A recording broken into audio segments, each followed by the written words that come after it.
요즘 덥다는 말로는 부족한 날씨죠. 연일 폭염이 계속되고 있습니다. 다음 주는 휴가 절정일 것 같은데요. 뭘 할지 고민이시라면 눈여겨보시기 바랍니다. 산업 트렌드팀 임소정 기자와 함께하겠습니다. 어서 오세요. 안녕하세요. 안녕하세요. 예전에는 7, 8월 하면 방학도 있고 휴가철도 있으니까 극장 성수기다 그랬는데 요즘은 잘 안 가시는 것 같아요. 네, 말씀하신 대로 상황이 그렇게 좋지만은 않습니다. 올해가 벌써 7달이 지났잖아요. 그런데 지금까지 500만을 넘긴 영화가 외화는 물론이고 한국 영화조차 없습니다. 지금까지 관객이 제일 많이 든 작품이 톰 크루즈의 미션 임파서블 파이널 레코닝인데 이게 338만 명이고요. 한국 영화 중에는 지난 4월에 개봉한 야당이 337만 명입니다. 원래 전통적으로 1년의 여름 그리고 추석에 소위 텐트폴이라고 하죠. 제작비가 많이 투입된 대작 영화들이 개봉을 주로 했었는데 몇 년째 극장 상황이 워낙에 안 좋다 보니까 제작비 100억 이상의 영화가 잘 안 나왔었어요. 지난해 여름 극장 1위는 순제작비 60억 원의 중급 한국 코미디 영화 파일럿이었습니다. 그러면 올여름은 어떻습니까? 대작이다 할 만한 작품이 있습니까? 오랜만에 대작이 나왔습니다. 그래요? 예, 제작비만 300억 원이 투입된 전지적 독자 시점, 이틀 전 개봉을 했는데요. 2018년에 네이버에 연재를 시작한 웹소설이 원작인데 누적 조회수가 2억 4천만 뷰고요. 웹툰으로도 만들어진 이른바 메가 IP입니다. 10년 동안 연재된 웹소설이 종결되던 날 유일한 독자였던 주인공 앞에 소설 속 세계가 펼쳐진다는 내용인데요. 웹소설로는 처음으로 영화화가 됐습니다. 영화 더 테러 라이브의 김병우 감독이 메가폰을 잡았고요. 신과 함께 시리즈로 쌍천만을 달성했던 리얼라이즈 픽처스가 제작을 맡았습니다. 주인공 김독자 역에는 안효섭 배우, 요즘 K-팝 데몬헌터스 목소리 출연으로도 화제가 됐죠. 김독자가 읽은 웹소설 속 주인공은 이민호 배우가 연기했고요. 최수빈, 신승호, 나나, 지수 등 인기 배우들이 총출동합니다. 한국에서 이러한 스케일과 이러한 이야기가 어떻게 프로덕션이 될까도 굉장히 개인적으로 궁금했고요.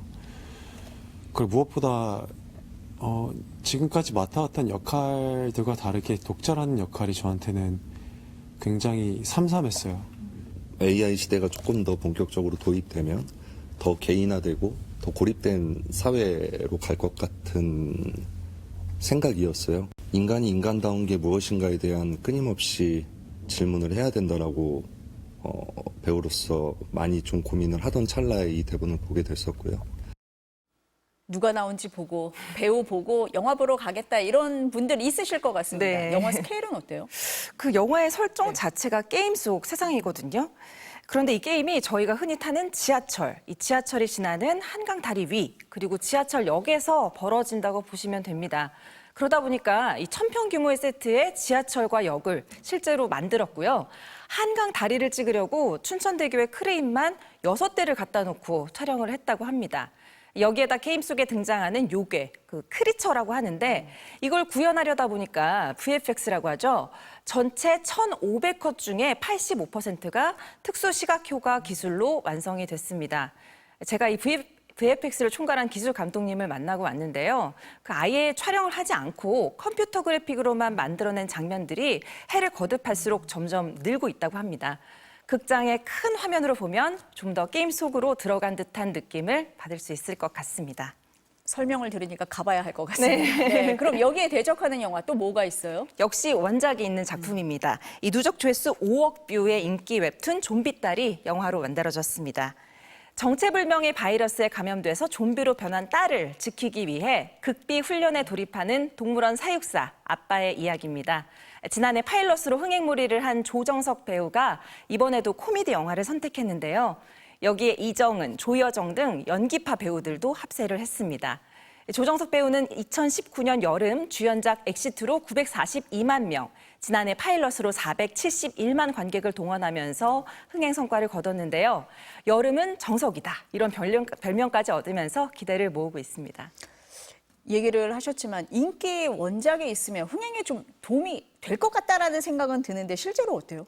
이게 장단이 있습니다. 그래요? 그 전지적 독자 시점이나 이제 좀비딸 같은 경우는 앞서 말씀드렸지만 이 조회수만 수억 뷰에 달하는 이른바 대히트작들이거든요. 아무래도 골수 팬들이 많겠죠. 그래서 전독 씨는 특히나 이제 웹소설이라 읽는 사람들마다 머릿속에 상상한 이미지가 다 다를 거고요. 또 좀비딸은 웹툰이잖아요. 웹툰이 실사화될 때마다 싱크로라고 하는데 원작의 인물과 얼마나 닮았나를 가지고 또 이야기가 많이 나옵니다. 전독 씨는 또 책으로는 8권, 좀비딸은 7권에 달할 정도로 두 작품 다 양이 아주 방대하거든요. 이걸 2시간이 채 안 되는 영화로 만들다 보니까 핵심 장면을 좀 취사 선택하기도 하고 일부분에 각색을 했는데 인기작들이다 보니까 감독님들의 부담이 상당했을 것으로 예측이 됩니다. 특히 전독 씨는 원작과 달라진 부분이 많다는 이 원작 팬들의 지적이 있었는데요.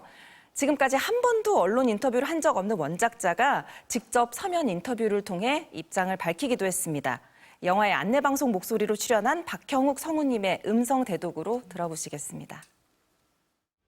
아무래도 실사화되는 과정에서 여러 고민되는 지점이 있었을 거라 생각합니다.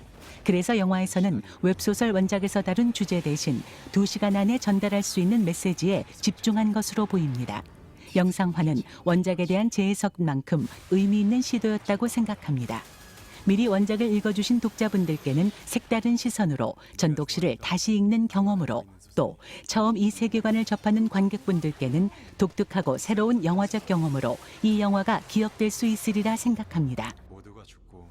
근데 마침 정부에서 위기에 처한 영화 산업 살리겠다면서 할인권 네. 배포하죠. 네. 네, 기대를 할 것 같습니다. 네, 아무래도 그간 영화관을 가지 않는 이유로 사람들이 비싼 티켓값을 많이 꼽았거든요. 그래서 개봉을 앞둔 영화들은 좀 기대를 하고 있습니다. 그럼 언제부터 얼마나 싸게 볼 수 있습니까? 오늘부터입니다. 오늘이요? 네, 네. 6,000원 할인권을 450만 장 배포를 하는데요. 티켓값이 이제 14,000원일 때 쿠폰을 사용해 예매하면 8,000원이 되고요. 이 문화가 있는 날 같은 경우에는 원래 관람 요금이 반값이죠. 7,000원인데 이날 영화를 보면 1,000원만 내면 됩니다. 여기에 최소 결제 금액 조건만 갖추면 제휴 신용카드 할인을 받을 수가 있고요. 장애인이나 경로 우대, 조조, 청소년 등 기존에 적용되던 할인도 중복으로 적용이 가능합니다. 다만 통신사 할인은 중복 적용이 안 됩니다. 현장 발권은 안 되고 CGV나 메가박스 등 멀티플렉스 홈페이지에서 1인당 2매까지 쿠폰을 내려받으면 되는데요. 첫날인 오늘 접속 폭주로 홈페이지가 마비되기도 했습니다. 여러 개를 소개받고 싶은데 시간상 네. 젊은이들이 영화관 안 가고 가는 곳이 있다고 하는데 어디고 왜 가는지 좀 설명해 주실까요? 요즘 영화관 대신 네. 박물관을 간다고 합니다. 혹시 뮤즈라고 들어보셨나요? 모르겠는데. 뮤지엄 플러스 굿즈의 줄임말인데요. 그러니까 다시 말하면 박물관 문화 상품입니다. 이것 때문에 요즘 박물관이 핫플이 되고 있는데 상품이 정말 다양하거든요. 최근에 K-팝 데몬헌터스 인기에 이제 호랑이와 까치 배지가 품절이 되었다고 하고요. 가장 많이 찾는 건 그룹 BTS의 리더 RM이 사진을 찍어 올렸던 방가사 여상 모형, 그리고 얼굴 이제 참고로 따르면 선비 얼굴색이 변하는 소주잔이 있습니다. 또 이 골룡포 모양의 비치 타올이 있는데 이것도 인기를 끌고 있다고 합니다. 그 올해 상반기에만 115억 원어치의 문화상품이 팔렸다고 합니다. 네. 지금 설명해 주신 대로 영화관도 가보시고 여기도 가보시면 좋을 것 같습니다. 네. 오늘 말씀 여기까지 들어야 될 것 같습니다. 네. 감사합니다. 감사합니다.